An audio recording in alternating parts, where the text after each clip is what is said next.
안녕하세요, 무르스입니다. 오롯이 내가 되는 시간, 이기적이어도 괜찮은 시간, 나의 소중한 삶을 위한 시간을 가지려고 늘 무던히 노력하고 있습니다. 벌써 올 한 해도 이제 한 달, 벌써 12월 2일이에요. 코로나로 인해서 거의 요즘에 죽음의 도시같이 변해버린 것 같은 느낌이에요. 그래서 요즘 밖에 나가지 못하고 활동을 잘 못하니까 집에 있을 때 좀 책을 좀 많이 읽어야 되겠다 그런 생각이 들어서 이 죽음의 수용소에 대한 책을 읽고 그에 대한 이야기를 하려고 해요. 오래전에 사두고 끝까지 다 읽지 못했던 죽음의 수용소에서 빅터 플랭크의 책을 어저께 정독을 했어요. 사랑과의 만남도 그렇지 않나 싶어요. 사랑과의 만남도 그렇듯이 책과의 만남도 때가 있지 않나? 제가 요즘 시기에 딱 이 책을 읽으니까 계속 책 중간중간 눈물을 많이 흘리게 되는 그런 책이었어요. 예전에는 다 읽지 않고 한 3분의 1 정도 읽은 것 같아요. 흔적들을 봤더니. 그거 보면, 그때는 아마 감동을 받을 만한 게 별로 없었었나 봐요. 그죠? 어제 읽으면서, 이제는 정독을 넘어서서 반복해서 여러 번 읽어야 되겠다. 그런 생각을 하면서 오늘 아침에도 이 영상을 찍으려고 하기 전에 다시 한번 제가 조금 이렇게 기록해 놨던 것들을 다시 한번 이렇게 읽어가면서 이 방송을 통해서 제 느낌을 좀 남기고 싶어서, 요즘 우리 모두들 말도 못하기 힘든 시기잖아요. 코로나로 인해서 뭐 탈진해서 쓰러지는 뭐 관계자나 의료진 만큼은 아닐지는 몰라도 어쨌거나 날마다 나오는 뉴스를 보면 한숨이 저절로 쉬어지죠. 강제로 어쩌면 지금 자유를 박탈당해 있는 그런 시기잖아요. 그래서 보면 자유가 얼마나 좋은 건지 경험하게 되는, 우울하기도 하지만 이런 상황을 직면해 봤을 때 좀 더 삶을 현실적으로 실존적으로 바라보게 하는 책이 아닌가. 이 죽음의 수용소에서는 빅터 플랭크 박사가 아우슈비츠 수용소에서의 처참하고 절망적인 상황을 어떻게 겪어냈는지 그곳에서의 이야기를 담고 있어요. 전반부에는 수용소에서의 이야기고 후반부에는 수용소에서의 생활로부터 탄생시킨 로고 테라피에 대한 이야기를 담고 있어요.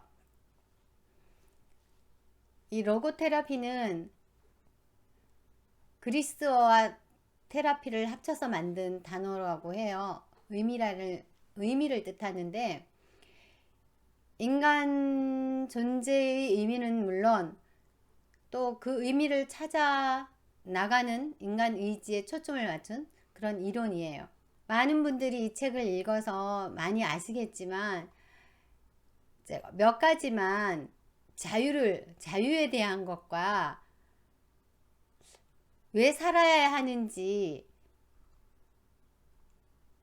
또 시련을 우리가 어떻게 받아들이는지, 살아야 할 이유와 그 살아야 하는 이유를 찾기 위해서는 의미가 또 있어야 되겠죠. 그래, 의미를 찾고자 하는 의지에 대한 부분을 이야기하려고 해요. 이 책의 120페이지에는 인간에게서 모든 것을 빼앗아 갈 수는 있어도 단 한 가지, 마지막 남은 인간의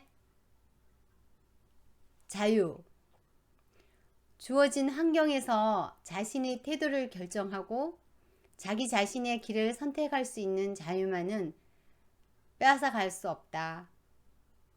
그렇게 서술되어 있어요. 저는 이것을 보면서 내가 상황을 바라보는 플레임에서 관점을 바꾸고 그 안에서 의미를 찾는 것? 이것이 무엇보다 중요하지 않나? 그런 생각을 하면서 관점을 바꾸는 것은 상황을 내게 유리하게 바꿔주지는 않는 것 같아요. 그저 그 상황을 받아들이는 내가 바뀌는 것 뿐이지. 우리가 살면서 뭐 길게 보면 길 수 있지만 또 짧다면 정말 너무 짧은 인생이잖아요. 내 삶 속에서 상황은 전혀 바뀌지 않지만은 관점만 조금 바꾸었다면 내 마음이 달라졌던 그런 경험들이 꽤 많았던 것 같아요. 최근에 개인적인 문제로 인해서 진짜 모욕적인 경험을 했거든요. 그것 또한 제가 잠깐 관점을 바꾸어 봤어요. 이 또한 나에게 또 다른 선택, 삶의 의미, 내 삶의 의미를 돌아보면서 왜라는 질문을 나에게 하게 되더라고요. 사실 나에게 왜라는 질문을 하기가 그렇게 쉽지는 않았던 것 같아요. 내 탓은 하고 살았지만 나에게 왜라는 질문을 그렇게 많이 한 것 같지는 않아요. 이 책을 읽으면서 더 그런 생각을 많이 하게 되더라고요.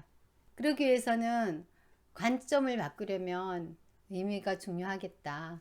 왜 살아야 하는지 아는 사람은 그 어떤 상황도 견딜 수 있다. 이렇게 127페이지에 있어요.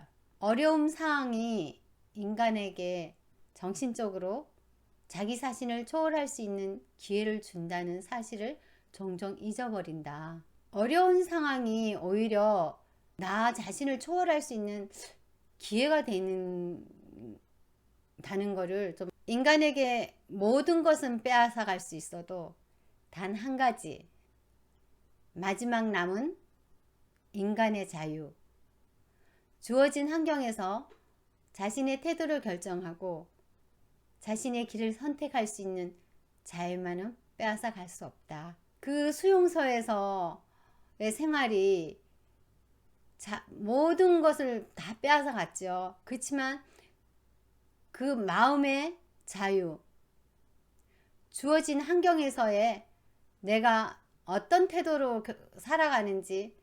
그래서 여기에서 보면 빅터 프랭클 박사는 139페이지에 이런 말을 했어요. 완수해야 할 시련이 그 얼마인고 시련을 자신의 과제, 다른 것과 구별되는 자신만의 유일한 과제로 받아들여야 한다. 시련을 당하는 중에도 자신이 이 세상에서 유일한 단 한 사람이라는 사실을 감사해야 한다. 시련을 당하는 중에도 자신이 이 세상에서 유일한 단 한 사람이라는 사실에 감사해야 한다. 저는 이 구절이 너무 마음이 와 닿았어요. 어떤 상황에도, 아무리 힘든 상황에도 이 세상에는 유일한 단 한 사람이라는 나 자신이 사실이라는 것에 감사를 해야겠다. 내가 짊어진 짐을 내 방식대로 결정하는 것은 나에게 주어진 독자적인 기회다. 남몰래 눈물 흘리는 일을 최대한 자제하면서 있는 그대로의 고통과 대면해야 할 필요가 있다. 그렇다고 눈물 흘리는 것을 부끄러워할 필요는 없다. 왜냐하면 눈물은 그 사람이 엄청난 용기, 즉 시련을 받아들일 용기를 가지고 있다는 것을 의미하기 때문입니다. 이렇게 140페이지에는 기록되어 있어요. 살아야 할 이유. 경험뿐 아니다. 우리가 그동안 했던 모든 일, 우리가 했을지도 모를 훌륭한 생각들, 그리고 우리가 겪었던 고통, 이 모든 것들은 비록 과거로 흘러갔지만 결코 잃어버린 것이 아니다. 우리는 그것을 우리 존재 안으로 가지고 들어왔다. 간직해 왔다는 것도 하나의 존재 방식일 수 있다. 어쩌면 이것이 가장 확실한 존재 방식인지도 모른다. 146페이지에 이렇게 기록되어 있어요. 의미를 찾고자 하는 의지. 169쪽에 보면 인간은 그 자신의 이상과 가치를 위해 살 수 있는 존재이며 심지어 그것을 위해 죽을 수도 있는 존재이다. 의미가 중요하다는 건 알겠지만 그 의미가 중요한 것은 우리가 어떤 상황을 보고 시련이 오거나 힘들 때 관점을 바꾸려면 의미가 중요하다. 어떤 상황이 내게 주는 의미를 좀 파악해야 관점을 바꿀 수 있을 것 같아요. 삶의 의미를 선명하게 지니고 있는 사람은 어떤 절망적인 상황에서도 또 고통스러운 상황에서도 그것을 극복할 수 있다고. 이 빅터 플랭클은 수용소에서 그 많은 고통스러운 것들을 시련이라고 여겼다면 아마 살아남지 못했거나 살아났다고 해도 트라우마로 인해서 온전한 삶을 살아내기 힘들었을 것 같아요. 그러나 이 빅터 플랭크 박사는 수용소에서의 생활을 경험을 바탕으로 로고 테라피를 완성시키는 계기로 삶아서 이겨냈지 않았나. 빅터 플랭크를 존경할 만한 점이 너무 많은데 진짜 무수히 많지만 제가 몇 가지만 제 느낌을 좀 담아서 남기고 싶고 전달하고 싶어서. 피터 플랭클 박사는 삶의 의미, 시련의 의미, 사랑의 의미 등을 찾아갈 수 있도록 해주었고요. 말하자면 믿음과 사랑도 명령하거나 지수할 수 없다는 말. 그렇기에 내 삶에 깊이 있게 파고드는 사람은 결국 자기 자신에게 질문을 던지게 되는구나 싶어요. 그러기 위해서는 회피하지 말고 책임감을 가지고 나의 고정됐던 어떤 생각에서 벗어나서 내 삶의 의미는 과연 무엇일까? 나는 무엇 때문에 책을 읽고 셀프 코칭을 하려고 하는지 나에게 질문을 해봐요.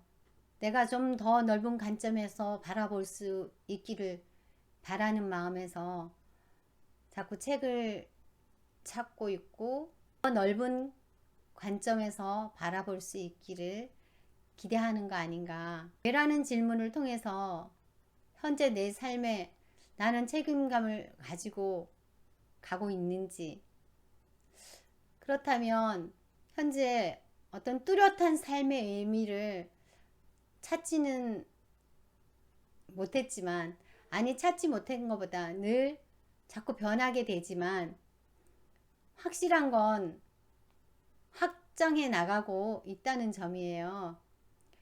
나를 넘어서서 작지만 세상에 선한 영향력을 주면서 차근차근 살다가 떠나고 싶다. 그런 생각을 하게 되었어요. 이 책을 앞으로 몇 번을 더 읽을지는 모르지만 좀 자주 보려고요. 그리고 니체의 철학을 다시 한번 찾아봐야겠다. 그런 생각도 해봤습니다. 죽음의 수용소의 책을 어설프지만 제가 느낀 점을 좀 이야기해봤어요. 고맙습니다. 사랑합니다. 다음에 또 뵙겠습니다. 안녕. 안녕히 계세요.